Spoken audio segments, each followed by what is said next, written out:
Hello, this is Chris Vody, also known as the MBTI Guy. I've done two other videos today, so I'm a little bit exhausted, but I really wanted to get this out of the way before I moved on to anything else today. So, Cobra Kai. It's a recent series that's been released, and as the description box says down below, I am a huge fan of Cobra Kai. If I had to say one bad thing about it is I wish it was 20 episodes long. I hate that it was only 10 episodes and I have to wait another year to see anything more. and it's funny because I didn't want to see this series because I personally hate watching a series where characters make bad decisions and they continually make bad decisions, but eventually, let me take off my glasses, eventually something good happens to them. You know, my mother wanted me to get into watching Breaking Bad, and it was like by the first episode, I was like, I don't want to see this. I mean, this is the worst decision he can make, and this is about his entire process of this bad decision. And the trailers made it seem like that this would be just about Cobra Kai. I mean, it's called Cobra Kai. I mean, but I thought it was really well done. And the thing that I really liked about it was the respect to the characters. Now, the problem with the 1980s version, or I think it was 1984, but the 80s version is it was produced in the 80s. So there are a lot of tropes that it fell prey to. And one of them is that the characters were a bit basic. They were just archetypes. They weren't really fully developed characters. You had the bully, you had the new kid. But at least with Daniel, they kind of showed that he wasn't all pure and innocent. He had a lot of flaws, which makes him more relatable. But in this series, it made both Johnny and Daniel very relatable because they had their flaws. You know, 30 some odd years later, and this is their lives. And even starting out, and I'm sorry, there's going to be spoilers to this. So if you haven't seen this series, go out and watch it. It's on YouTube Red or something. So, but it's like Daniel, he started off lost. Actually, they both started off lost. And I'm about to show you that they're on the path to discovery. So let's start off with their MBTIs. Now, Johnny, he's definitely an introvert. Okay. He is an S personality type. He's very black and white thinking. His way is the only way type of mentality. In fact, it really takes Miguel to really push him to see that maybe there are other ways, but he's very much an S type. Despite the fact that he can be emotional, he actually controls his emotions a lot of the time. But he is methodical in his approach, so this makes him a T. But he does often act before thinking. He is also rather indecisive. He's given he's given opportunities, but he doesn't always act on them right away. So this makes him a J personality type. So let's go ahead and draw this out. That's going to be SI.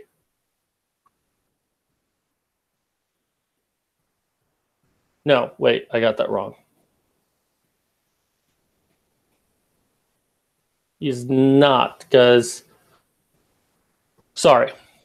He can be indecisive, but the problem is it's not so much that he's indecisive, but that he starts something and then stops it. And anytime something gets too hard for him, he just changes. Like when Miguel got injured, he wanted to stop teaching altogether. And the only reason why he continued is Miguel urged him to do so. Or that when he found out about his son, he just went recluse and got drunk. So this actually makes him a P. I've already worked all of this out. I'm just trying to do it from memory, which my memory is poor. So, all right. So this makes him TISEFE.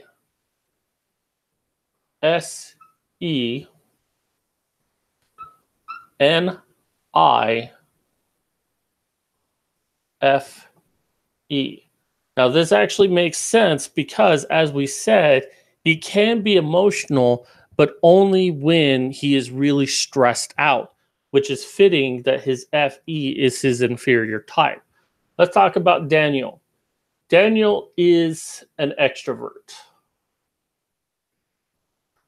He is more of an abstract thinker. He doesn't act like it at times, but he can think in an abstract way. He doesn't always, he is capable of logical thinking, but he doesn't really use his logic. He seems to focus more on his emotions. But he seems to he does seem to make decisions before really thinking them through. His emotions are the strongest point about him that we see. We don't really see the abstract side of him as much. So this does make him a J. So let's draw this out. He is an FE.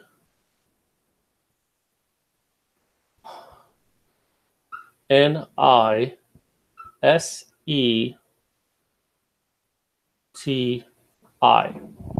Now, the one thing I'm going to stress on this, and with all future videos, is that I refuse to do MBTI on children. Now, if you watched my video about the crash course on MBTI, I mean, if we're dealing with like the children from Harry Potter from the first film, they're probably in their dominant, just about touching on their auxiliary. But even by the end of the series, they haven't even tapped into their tertiary yet. And that actually makes it quite difficult to really judge their personality. And ordinarily, I wouldn't do this for the Karate Kid because we only really saw them supposedly before they turned 18. However, what's unique about Cobra Kai is we're taking those same characters 30 years later and now looking at them. And when we can now see what their tertiary is and see that it really matches up their personalities. So let's analyze this. Well, first off, you're going to notice that these letters are different from these letters. And this appears to be an exact opposite of each other. TI is the opposite of FE. SE, NI, NI, SE. But in my opinion, this is not so much an opposite so much as, well, it's more like a mirror image, but maybe one of those funhouse mirrors. When you look at it, your image is upside down. And that's basically what this is. So TI, NI, SE, FE. They have the same functions. Now, what's interesting about Johnny Lawrence is that at the start of the series, he is right here. Now, as I discussed, the SE starts developing around 13 years old, maybe a little bit earlier than that, and it fully develops somewhere between 18 and 24. But the problem is that Johnny Lawrence hasn't moved beyond this point. He is still right here. And this is presented to us that when Daniel kicked him in the face, that's where his life stopped. In many ways, what we're seeing with these two characters is a character who had a lot of potential and then lost it in a single moment, and a character who really had no potential and grew on to become a success. Now, Daniel, he is more mature. He is right here. But what's interesting about Daniel is that he is ignoring his auxiliary function at the very beginning. He is using his need for external pleasure and his instinct of external feeling. He is trying to get external validation and to feel good about it. You know, he wants his children to love him. He wants to be the best car salesman in the valley. You know, he wants all these external validity, but he's ignoring his more open-minded side that says, hey, there's more to life than this. You've got to love yourself on the inside and not just want people on the outside to love you. Now, it's interesting is that we have Johnny, who's at an SE, and Daniel, who's at an SE. They're both right here. They're both having the same function, or they're basically having the same type, but for different functions. Auxiliary, tertiary. What's also interesting is that as the show develops, Johnny is starting to tap into this more. And by the end, he's actually starting to consider, maybe I'm wrong. Maybe this part of my life is wrong. And that's what the NI is doing, which makes me want to see, now that his former master comes back to him, John Kreese, whether, you know, he's going to be able to maintain this or what's going to happen. And that's just so fascinating to me. But Daniel also needs to try to tap into this. Now, in Daniel's sake, he actually starts tapping into this before Johnny Lawrence does, when he goes to the grave of Miyagi and realizes that he's out of balance. And when he starts training his student, he starts to develop it. But by the end, he realizes that he can't keep falling into this trap because it doesn't bring him the balance he wants, especially dealing with Cobra Kai. And he opens up, it's like, if I'm going to, you know, it's one thing to avoid a fight, but if you're going to get punched, then you got to be prepared to punch back. So do these personalities match up with these characters? And I think they do. Johnny Lawrence, he talked about his flashback with his mother and stepfather. It was discussed that Johnny, you know, was into a lot of different things. He was still trying to find himself, which indicates that his TI was developing. He was trying to find something to make himself unique. He just couldn't quite find himself. But he was also lacking external validation, a father figure, if you will. And John Kreese filled this void in his life. But it also gave him a sensation of, hey, I could be powerful. But then he stopped right there. He never fully developed his NI. He has to wait until his 40s for him to start developing this. But when he gets stressed out, he easily gets over emotional. He easily becomes unstable with his emotions. Now, Daniel, he was very emotional. He was guided by his emotions, which did get him in trouble a lot. And he was a caring person, but he didn't really think things really through. Now, Miyagi also filled a void for him. You know, he lacked a father. He lacked someone to give him guidance on how to find balance. Miyagi filled this void, much like John Kreese filled... Is it John Kreese? Oh, well. Kreese filled this void for Johnny. Miyagi filled this void for Daniel. He was able to find balance. And because of that, he was able to go on to mature as an adult. But after the death of Miyagi and him giving up karate, because basically his children weren't really interested in it, that's not the only reason, but it was probably a main reason, he began to lose connection with that. The one thing Daniel doesn't do is think logically.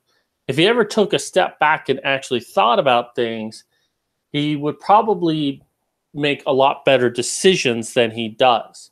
He acts in a very illogical manner. Like he decides that he wants to try to increase the rank of karate, Cobra Kai, but doesn't consider how it might affect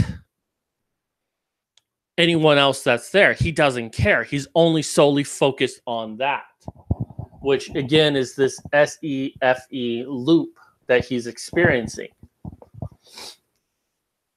If his NI and TI were working, it'd be like, whoa, wait a minute.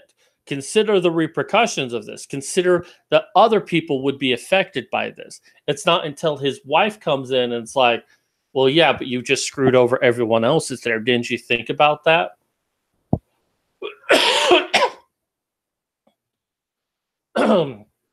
Now, could Johnny and Daniel ever be friends? Maybe, but unlikely. I mean, they showed the possibility that they could when, you know, they ate breakfast together and then they went to the bar together. But as we can see, each of their dominant traits is each other's inferior traits.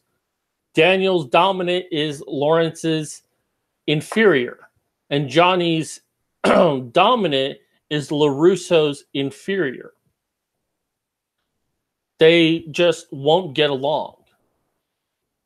Because one's strength is the other's weakness. And while they could benefit from each other, their personalities, their past is still very much a part of each other. And they're just not going to let go of that. So anyways, this is my analysis of Cobra Kai. And I have to say, I mean, I'm wondering if the creators of this specific show planned it this way, because this is amazing. This is amazing that this is how it turned out. An ISTP and an ENFJ that look completely opposite of each other and yet are actually going through the exact same struggle in two different ways. These two characters are enemies. They are completely different in all respects, and yet their journey is parallel. They're going basically through the same sort of existential crisis. And it's just so beautifully done that I have to think that someone drew this up in the writing staff and figured this out. Because if this, it's just brilliant to me. And that's, to me, makes it an even greater show, is the fact that it really did all of this. That Johnny is an immature adult who's stuck right here and trying to move on to his NI, where Daniel is caught into a loop of seeking constant external validation and is needing to tap back into his auxiliary function that allows him to find peace from within. It's just brilliant that they're both start off in the same place and they're both trying to go to the same place to get the balance they need in their lives. So it's absolutely brilliant. So if you haven't checked out Cobra Kai, it's on YouTube Red. So I know you can get the first 2 episodes there. If you pay for the service, you can get the rest of the episodes there. Be sure to check out my links down below. If you like what I'm doing, you want to see me do more of it, you want to help improve my production, go ahead and send me a couple of dollars. I'm also trying to save up for health insurance so I can get treatment on my disability, post-concussion syndrome. Be sure to hit the like button, the subscribe button, a little notification bell so you know when future videos come out. Share this on social media. Let everyone know about it. And please post your comments down below. If you think that I got something wrong, put it down below. I may not reply to it, but I will read it. And if I agree with you that I got something wrong, I will try my best to shoot a video stating that I was wrong. Anyways, that's going to do it for me today. I am Chris Vody, also the MBTI Guy. Thank you for checking out my video.